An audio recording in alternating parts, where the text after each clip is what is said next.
തന്നെ സംഭവിക്കും. നമ്മള് നാളെയിലേക്ക് നോക്കിയിട്ട് എന്നാ ചെയ്യുന്ന ആകുലപ്പെടുമ്പോ ഇന്നത്തെ കാര്യം നടക്കാതെ വരും. നമ്മൾ ആകുലതയ്ക്ക് അടിപ്പെടുമ്പോ സ്നേഹമുള്ള സഹോദരങ്ങളെ, നമുക്ക് വേണ്ടി ദൈവം കരുതി വച്ചിരിക്കുന്ന കാര്യങ്ങള്, ദൈവം നമ്മുടെ കൂടെ ഉണ്ട് എന്നുള്ള യാഥാർത്ഥ്യം നമുക്ക് തിരിച്ചറിയാൻ പറ്റാതെ പോകും, കാണാൻ പറ്റാതെ പോകും. നമ്മള് ദൈവത്തിന്റെ പരിപാലനയിൽ നയിക്കലില് വിശ്വസിച്ച് വിട്ടുകൊടുക്കാതെ ആകുലപ്പെടുമ്പോൾ എന്തൊക്കെയാണ് സംഭവിക്കുക? ആകുലത നമ്മളെ അന്ധരാക്കുമെന്ന് വചനം ചൂണ്ടിക്കാണിക്കുന്നുണ്ട്.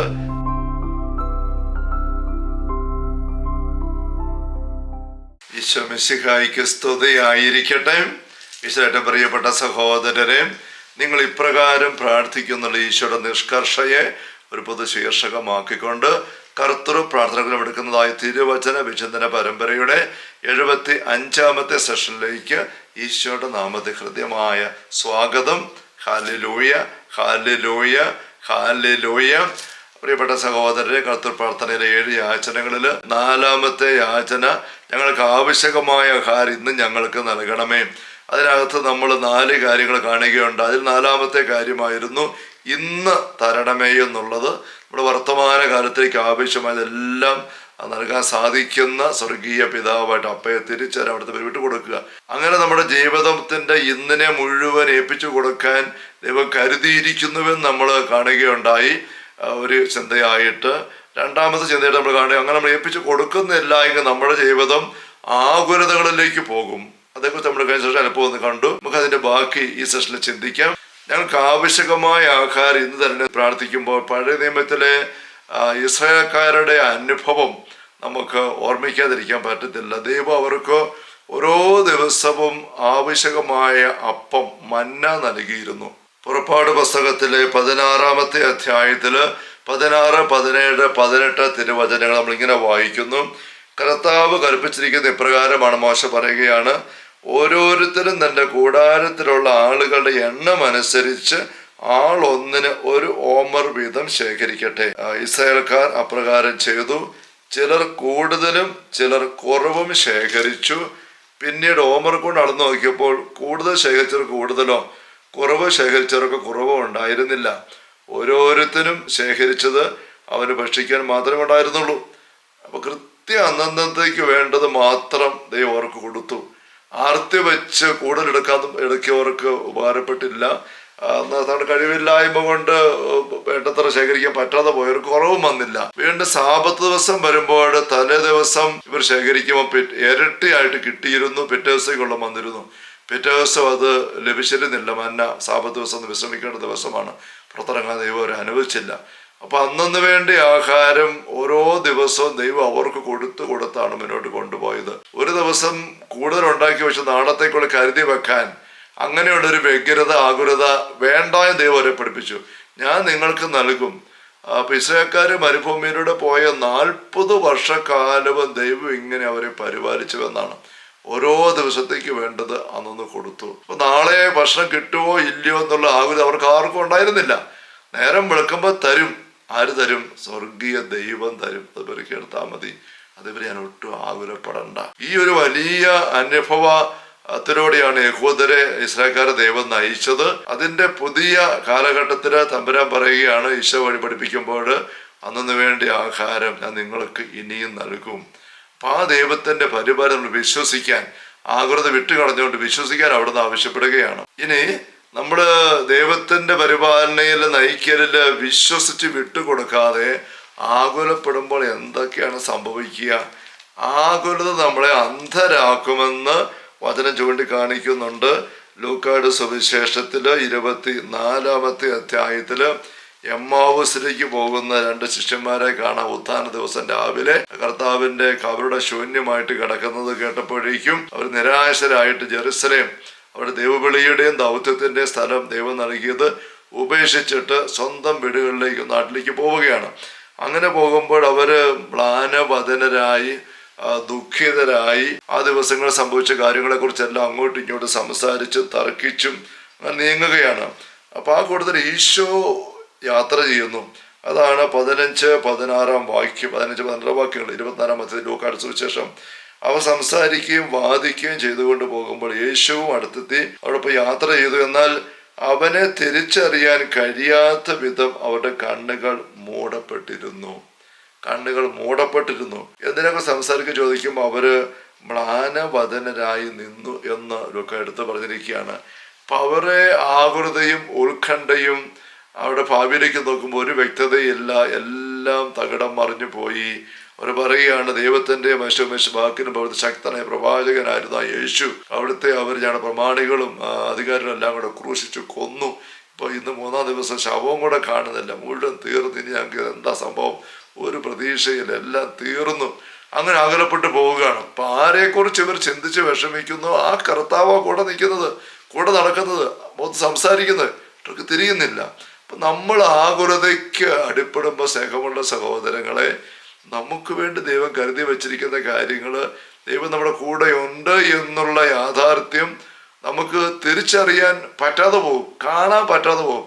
ഒരു വക അന്ധത നമ്മളെ കയറി കണ്ണ് മൂടപ്പെടുന്ന അവസ്ഥ ഉണ്ടാക്കും.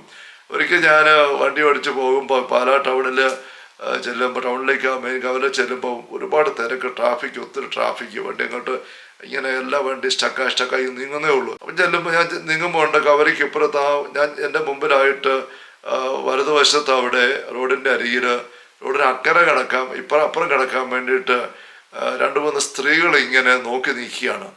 ഒരമ്മയും മകളും കൊച്ചും അങ്ങനെയൊക്കെ ആയിട്ടാണ്. അപ്പോൾ അവരിങ്ങനെ കിടക്കാൻ നോക്കിയിട്ട് വണ്ടി പുറകെ വന്നുകൊണ്ടിരിക്കുന്നു. എന്നിട്ട് അവര് എൻ്റെ വണ്ടിയുടെ പുറകുവശത്തേക്ക് ഇങ്ങ് നോക്കുമ്പോൾ അങ്ങ് പുറകെ വേറെ വാഹനങ്ങൾ വരുന്ന ഇങ്ങനെ അരിച്ചരിച്ച് നീങ്ങുക, റോഡ് നിറച്ച് അത് കാണാം. അപ്പൊ അവരിങ്ങനെ അങ്ങോട്ട് നോക്കിയിട്ട് അപ്പുറം ഇത് കിടക്കാൻ പറ്റാതെ ഇങ്ങനെ വിഷമിച്ച് നിൽക്കുന്നത് ഞാൻ കണ്ടു. അപ്പൊ ഇത് കണ്ടിട്ട് ഞാൻ എന്ത് ചെയ്തു, ഞാൻ അവിടെ ആ നിര വന്നപ്പോൾ ഞാൻ എൻ്റെ മുന്നത്തെ വണ്ടി മുന്നോട്ട് പോയി കഴിഞ്ഞിട്ടും ഞാൻ വണ്ടി എടുക്കാതെ അവിടെ നിർത്തിയിട്ട് ഓൺ അടിച്ചു. എന്നിട്ട് കൈകൊണ്ട് കാണിച്ച് നിങ്ങൾ കടന്നു പൊക്കി. പക്ഷെ അവരിങ്ങോട്ട് നോക്കുന്നുണ്ടെങ്കിൽ എന്നെ അല്ല നോക്കുന്നത്, അവർ നോക്കുന്നത് അങ്ങ് പുറകോട്ടാണ്. അങ്ങ് നീണ്ട വണ്ടിയുടെ നിര, അതിന്റെ പുറകോട്ട് നോക്കിയിട്ട് അവർ അങ്ങോട്ടും ഇങ്ങോട്ടും വിഷം പരിശോ എന്തോ ഒരു വണ്ടി വരും, നമ്മൾക്കിപ്പോൾ കടക്കാൻ പറ്റുകയില്ല എന്ന് പറഞ്ഞ് പിന്നെ വിഷമിക്കുക. അപ്പൊ ഞാൻ വീണ്ടും ഓൺ അടിക്കുകയാണ്. ഞാൻ ഓൺ അടിക്കുന്നു, ലൈറ്റ് തെളിച്ച് കാണിച്ചു കൊടുക്കുന്നു. എന്നിട്ട് കൈകൊണ്ട് കാണിക്കുന്നു, കടന്നേ. എവിടെ കുറെ നേരം നിന്നിട്ട് അവരെന്നെ നോക്കുന്നില്ല. ഇങ്ങോട്ട് നോക്കുമ്പോൾ ഒരു പുറകോട്ട് നോക്കും, എന്നിട്ട് ആകുലപ്പെടുകയാണ്.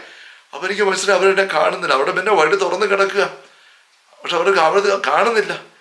പിന്നെ പുറകിൽ നിന്നുള്ള വണ്ടിക്കാർ ഓടിച്ച് എന്നെ ശല്യപ്പെടുത്താൻ തുടങ്ങിയപ്പം ഞാൻ പിന്നെ നിസ്സഹായത വണ്ടി മുന്നോട്ട് കൊണ്ടുപോയി.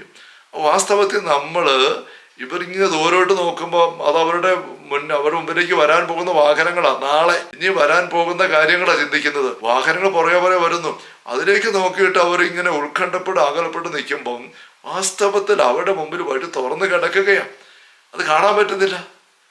ഇതന്നെ സംഭവിക്കും. നാളെയിലേക്ക് നോക്കിയിട്ട് എന്നാ ചെയ്യുന്ന ആകുലപ്പെടുമ്പോൾ ഇന്നത്തെ കാര്യം നടക്കാതെ വരും. ഞാൻ കഴിഞ്ഞ സൃഷ്ടി പറഞ്ഞ കൊച്ച് ഉറങ്ങാൻ പറ്റുന്നില്ല, നാളത്തെ കാപ്പി ഉണ്ടാകുമോ ഇല്ലയോ, അത് ഇന്നത്തെ ആകുലപ്പെടുമ്പോൾ ഇന്നിപ്പോൾ ഉറങ്ങാൻ പറ്റുന്നില്ല, അവന് കട്ടിലെ കുത്തി ഇരിക്കുകയാണ്. അപ്പൊ നമ്മുടെ ലൈഫിൽ ഇത് തന്നെ സംഭവിക്കുകയാണ്. ക്ലയോപ്പാസും കൂട്ടുകാരനും ഭാവിയിലേക്ക് നോക്കിയിട്ട് എവിടെ തീർന്നല്ലോ ചിന്തിക്കുമ്പം വാസ്തവത്തില് ആരുടെ കൊല്ലപ്പെട്ടു, ഈശോ കൊല്ലപ്പെട്ടു, ശരീരം കൂടെ ഇല്ല, ആ 2 കാര്യങ്ങളാണല്ലോ അവരെ കലക്കുന്നത്. ഗുരു കൊല്ലപ്പെട്ടിരിക്കുന്നു, ജീവനില്ല, ശരീരമില്ല, അതവരെ കലക്കുക.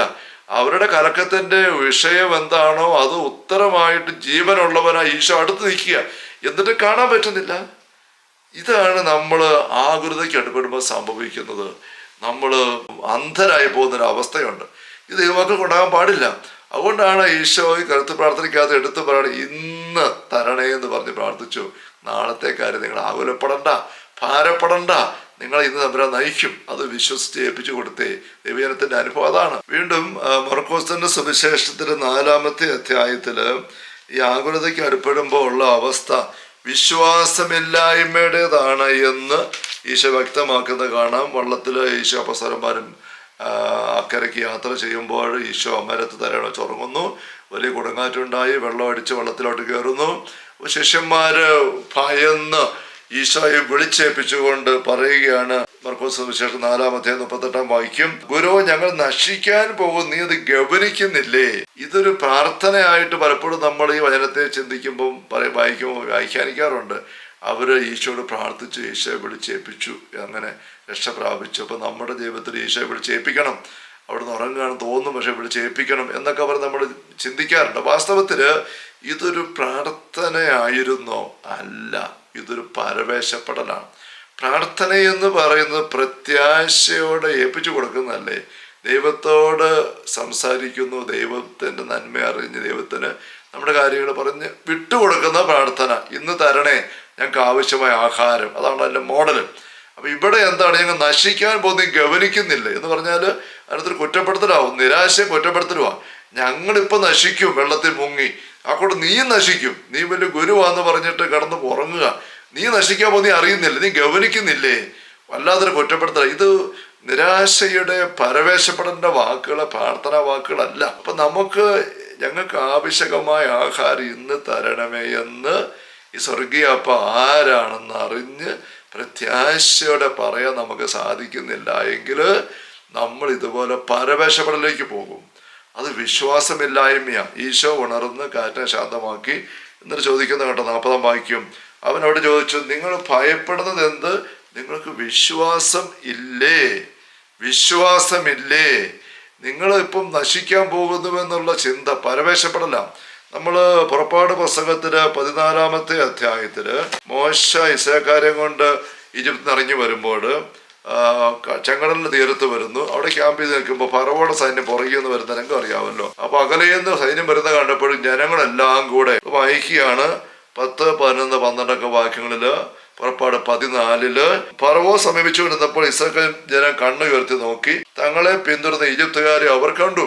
അടുത്ത വാക്യം ഇങ്ങനെയാണ്, ഭയവിഹ്വലരായ ഇസ്രായേൽക്കാർ കർത്താവിനെ വിളിച്ചു പ്രാർത്ഥിച്ചു. അത് മനോഹരമല്ലേ, ദൈവത്തെ വിളിച്ച് പ്രാർത്ഥിച്ചു എന്നുള്ളത്. പക്ഷെ എന്താ സംഭവം? അവിടെ ഒരു പ്രാർത്ഥിക്കുകയായിരുന്നില്ല, പരവേശപ്പെടുകയായിരുന്നു. ഇപ്പൊ ഈ നമ്മളപ്പുറത്ത് കണ്ട ശിഷ്യന്മാര് ഈശോയെ വിളിച്ച് ഏൽപ്പിച്ച പോലെ പ്രാർത്ഥിച്ചു എന്ന് പറഞ്ഞു കഴിഞ്ഞിട്ട് രേഖപ്പെടുത്തിയിട്ട് പിന്നെ നമ്മൾ വായിക്കുന്ന ദീർഘമായ പരാതികൾ മോശയുടെ കയർക്കാണ് ഇവര്. 11-ാം വാക്യം കണ്ടോ, കഥ വിളിച്ച് പ്രാർത്ഥിച്ചു. അവർ മോശയോട് ചോദിച്ചു, ഈജിപ്തിൽ ശവക്കോഴികൾ ഇല്ലാഞ്ഞിട്ടാണോ നീ ഞങ്ങളുടെ മരുഭൂമി കിടന്ന് അമേരിക്ക കൂട്ടിക്കൊണ്ട് വന്നിരിക്കുന്നത്? നീ എന്താണ് ഞങ്ങൾ ചെയ്തിരിക്കുന്നത്? ഈജിപ്തിൽ നിന്ന് എന്തിനാണ് ഞങ്ങളെ പുറത്തു കൊണ്ടുവന്നത്? ഞങ്ങൾ തനിയെ വെട്ടേക്കോ, ഞങ്ങളെ ഈജിപ്തുകാർക്ക് വേറെ കഴിഞ്ഞു കൊള്ളാമെന്ന് നിങ്ങൾ പറഞ്ഞതല്ലേ? ഈജിപ്തിലേക്ക് അടിമവേല ചെയ്യാറുണ്ട്, വരുമ്പോൾ ഒരിക്കലേക്കാൾ ഭേദം. 5 പരാതികൾ രോഷത്തോടെ മോശയുടെ മക്കൾ പറയുകയാണ്. അങ്ങനെ പരവേശപ്പെട്ട ഉള്ളമാണ്. അപ്പം അവർ ദൈവത്തെ വിളിച്ച് പ്രാർത്ഥിച്ചു പറഞ്ഞ പ്രാർത്ഥനയെ ഒന്നും അല്ല, ദൈവത്തെ വിളിച്ച് ഞങ്ങൾക്ക് ആവശ്യകമായ ആഹാരം ഇന്ന് ഞങ്ങൾക്ക് നൽകണമേ എന്ന് ഈശോ പഠിപ്പിക്കുന്ന പോലെ അവർ പ്രാർത്ഥിക്കാൻ അവർക്ക് സാധിച്ചിരുന്നെങ്കിൽ ഈ മോശയുടെ വഴക്കുണ്ടാക്കുമായിരുന്നില്ല. കാരണം അവർക്കറിയാം ഞങ്ങളുടെ പിതാവ് ഞങ്ങളെ നയിക്കും, ഞങ്ങൾക്ക് ആവശ്യകമായത് ഇന്ന് അവിടുന്ന് തരും. വിശ്വസിക്കുന്നു കണ്ടോ, അതിലേക്ക് വിട്ടുകൊടുക്കും. അത് സാധിച്ചേനെ. ഇവരത് പ്രാർത്ഥിച്ചു എന്ന് പറഞ്ഞ പ്രാർത്ഥനയല്ല. അപ്പം നമ്മളും ഈ പരവേശപ്പെട്ട് ബഹളം വെച്ച് വിശ്വാസമില്ലാതെ കലങ്ങി പിന്നെ മറ്റുള്ളവരെ കുറ്റപ്പെടുത്തി പഴിച്ച് കയർത്ത് ആക്രോശിച്ചുകൊണ്ട് നമ്മുടെ ആവശ്യങ്ങളിൽ പെരുമാറുമ്പം അത് ദൈവത്തിലുള്ള വിശ്വാസമില്ലായ്മയാണ്. ഞങ്ങൾക്ക് ആവശ്യകമായ ആഹാരം ഇന്ന് ഞങ്ങൾക്ക് തരണമേ എന്ന് പറയുന്നതിൻ്റെ ആഴം തിരിഞ്ഞിട്ടില്ല, ഞങ്ങളുടെ ജീവിതം കൊണ്ട് പറഞ്ഞിട്ടില്ല എന്നവിടെ അർത്ഥം വരുന്നുണ്ട്. നമുക്ക് അല്പം കൂടി അതേപറ്റി ചിന്തിക്കാം അടുത്ത സെഷനിൽ. ഹാലേലൂയ. കർത്താവേ ഈശോമിശിഹായുടെ സമൃദ്ധമായ കൃപയും അനുഗ്രഹങ്ങളും പിതാവായ ദൈവത്തിൻ്റെ അവനനീയമായ സ്നേഹവും പരിശുദ്ധാത്മാവായ ദൈവത്തിൻ്റെ നിരന്തരമായ സാന്നിധ്യസഹവാസം നമ്മെല്ലാവരുടെയും കൂടി ഉണ്ടായിരിക്കട്ടെ, ഇപ്പോഴും എപ്പോഴും എന്നേക്കും. ആമേൻ. ഈശോമിശിഹായ്ക്ക് സ്തുതിയായിരിക്കട്ടെ.